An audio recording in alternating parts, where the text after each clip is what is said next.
This needs to be big news. This needs to be viral. This needs to be discussed about. It cannot be brushed under the rug because it's too complicated to deal with prosecuting a sitting governor, a former governor, and an NFL superstar.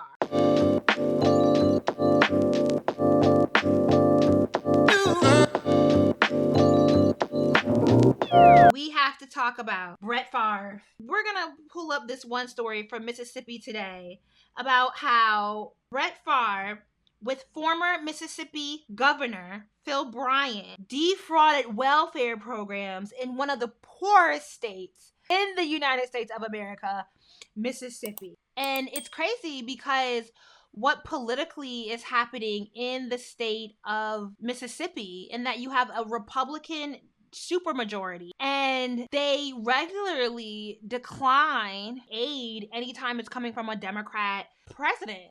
And then this is a timeline of the welfare scandal and the volleyball stadium. That between 2016 and 2019, the Mississippi Department of Human Services and nonprofits associated with it allegedly misspent more than tens of millions of dollars in federal temporary assistance for needy families funds that should have gone to the poorest families in the poor state. More than $5 million of these funds went toward a volleyball stadium project at the University of Southern Mississippi, favored by retired NFL quarterback Brett Favre, and $1.1 million went to Favre himself.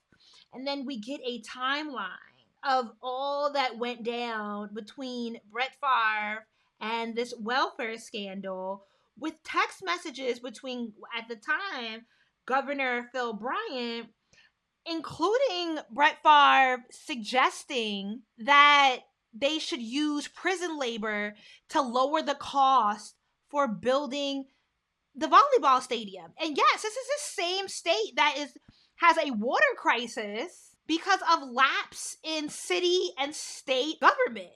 Like, it's crazy. All this evidence they have. Do I think Brett Favre is going to face any real consequences of his actions? No. It is just mind-numbing how these people with such insidious politics are always able to mind bend. They do all these this mental gymnastics that are, whiteness is violent. It truly is.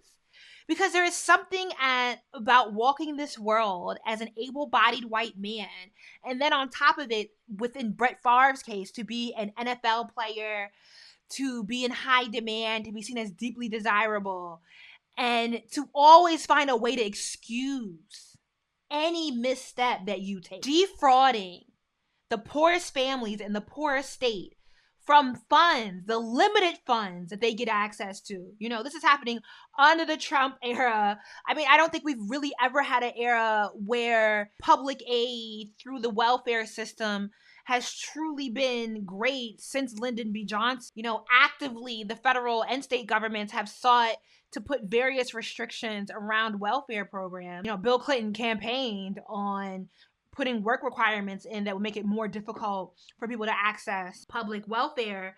But, these people are already getting very limited access, and you take what little they get and you put it in your back pocket. It's just truly such a level of disgust. When you think about what even happens within the Delta region, and it's particularly the region that overlaps Mississippi, and it being Cancer Alley, having the highest rate of amputations, the shortest lifespan, the poorest households, it's so much more violent, despicable, and deeply demonic what Brett Favre has participated in. And it's just doing gymnastics, mental gymnastics, through and through to absolve himself of any sort of accountability. I was listening to the Run Up podcast with Ested Hurden, who I interviewed on my YouTube channel. And he has a new podcast about politics. And I really like his approach to politics because he really gets into the weeds and looks a lot at local and state politics. But his last episode was interviewing a pastor who heads up one of the organizations within the system of evangelical Christians. And, it's interesting because the pastor catches himself saying, I want to be intellectually honest. Yeah, you got bad politics. Please. And he still was able to walk around it. But it's these people really be doing mental gymnastics to justify the harm that their beliefs nets out to larger communities of people. This needs to be big news. This needs to be viral. This needs to be discussed about. It cannot be brushed under the rug because it's too complicated to deal with prosecuting a sitting governor, a former governor, and an NFL superstar. Honestly, I'm an abolitionist. I should not be advocating for anybody to go to prison. But let me have a lapse in that for a moment because these white men got us fucked up. And in the current system, you know, what we gonna do? Financial restitution that goes back through the Republican-dominated system in the state of Mississippi? Some private nonprofits that are not properly vetted?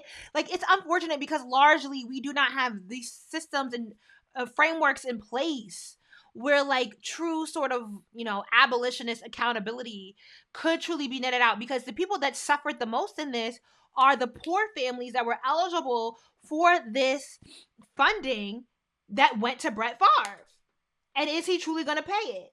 You know, like maybe in some other world, there would be like a ruling that came down that he needs to pay back the money and pay it to the families. And you know what he's going to do? Build some houses like Brad Pitt did in New Orleans and just mess the community up even more.